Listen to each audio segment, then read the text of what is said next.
திருமணத்துல விஜய் அவங்களும் சங்கீதா அவங்களும் ஏன் தனித்தனியா கலந்துக்கிட்டாங்க, என்ன நடந்துச்சு, அம்மா சொன்னதை கடைசி வரைக்கும் சரோஜா தேவி அவங்க கைப்பற்றி வந்ததுனாலதான் கோடிகளை குவிச்சாலும் நோ அப்படின்னு சொல்லியிருக்காங்க. வாங்க என்னாச்சுங்கிறத பார்க்கலாம். விஜய் அவங்களும் சங்கீதா அவங்களும் இப்ப எல்லாருக்குமே ஒரு கண்டென்ட் கொடுக்கற மாதிரி இப்ப சமீபத்துல அவங்க திருமணத்துல 2 பேரும் தனித்தனியா கலந்துகிட்டது மிகப்பெரிய பேச பொருளா மாறி இருக்கு. விஜய் அவரையோ த்ரிஷா அவரையோ வச்சு தேவையில்லாம வதந்திகளை எல்லாம் கிளப்பி விட்டு கிசுகிசுல எல்லாம் இப்ப அவரு சிக்கிட்டு இருக்காருன்னு சொல்லலாம். அந்த வகையில பாத்தீங்கன்னா சங்கீதா அவங்க கூட பிரிஞ்சதா ஒரு தரப்பு இப்ப வரைக்குமே சொல்லிட்டு இருக்காங்க. விஜய் அவர் அரசியல் வர்றதுன்னு அவங்களுக்கு உடன்பாடு இல்ல அப்படின்லாம் கூட சொல்லிட்டு இருந்தாங்க.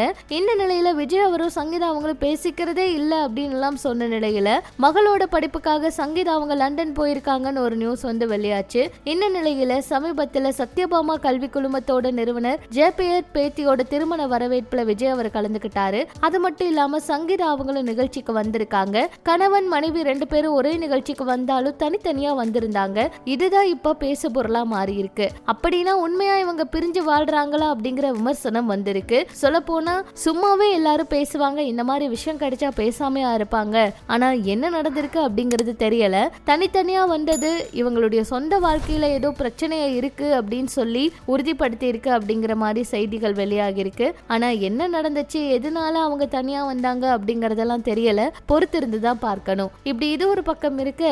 இந்திய திரையுலகில முதல் பேன் நடிகை அப்படின்னு பெருமைக்குரிய சொந்தக்காரியங்க அப்படின்னு சொன்னா சரோஜா தேவி அவங்கள சொல்லலாம். சரோஜா தேவி அவங்களுடைய இறப்பு மிகப்பெரிய அதிர்ச்சியும் வேதனையும் கொடுத்துச்சு. அவங்களுக்கு வயது 87, வயது மூப்பு காரணமா உயிரிழந்திருக்காங்க. தன்னுடைய திரை வாழ்க்கையில கிசுகிசுக்கப்படாத ஒரு நடிகை அப்படின்னு அவங்கள சொல்லலாம். அது மட்டும் இல்லாம நிறைய பேர் சரோஜா அப்படிங்கிற பேரை இதனாலேயே அவ்வளோ அன்பு அவங்க மேல இருந்தனாலேயே குழந்தைங்களுக்கெல்லாம் கூட வச்சாங்க. அந்த வகையில தாயோட சொற்கள் தான் எப்பவுமே அவங்களுக்கு வேத மந்திரமாம். அவங்க அம்மா என்ன சொல்றாங்களோ அதை தான் அவங்க கேட்பாங்களாம். எந்த காரணம் கொண்டும் நீச்சல் உடைகள் எல்லாம் நடிக்கவே கூடாது, அரைகுறை ஆடைகள் எல்லாம் நடிக்கவே கூடாது அப்படிங்கிற மாதிரி அவங்களுடைய அம்மா சொல்லியிருக்காங்களாம். அந்த விஷயத்தை கடைசி வரைக்குமே பின்பற்றி நடிச்சிருக்கிறவங்க சரோஜா தேவி அவங்க மட்டும்தான். தன்னோட தாயோட இந்த சொற்களை பின்பற்றியதுனாலதான் அவங்கள அவ்வளோ மரியாதை கொடுத்து திரையுலகிட்டனர் அத்தனை பேரும் பாராட்டியிருக்காங்க. சொல்ல போனா ரசிகர்களுக்கே ரொம்ப பிடிச்ச ஒரு நடிகையாவும் மாறினாங்க.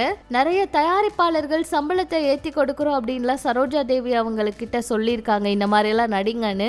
ஆனா கூட எனக்கு பணம் எல்லாம் தேவையில்லை, என்னோட பேர் தான் முக்கியம், நான் இப்படிதான் நடிப்பேன்னு சரோஜா தேவி அவங்க சொல்லிட்டாங்களாம். அந்த அளவுக்கு ஒரு நல்ல நடிகை அப்படின்னு சொல்லலாம். உண்மையா அவங்கள பாராட்டியே ஆகணும். இதை பற்றி உங்களோட கருத்துக்களை சொல்லுங்க. இன்னும் சினிமா தகவல்கள் எல்லாம் நீங்க தெரிஞ்சுக்க நம்ம சேனல் கூட இணைஞ்சிருங்க.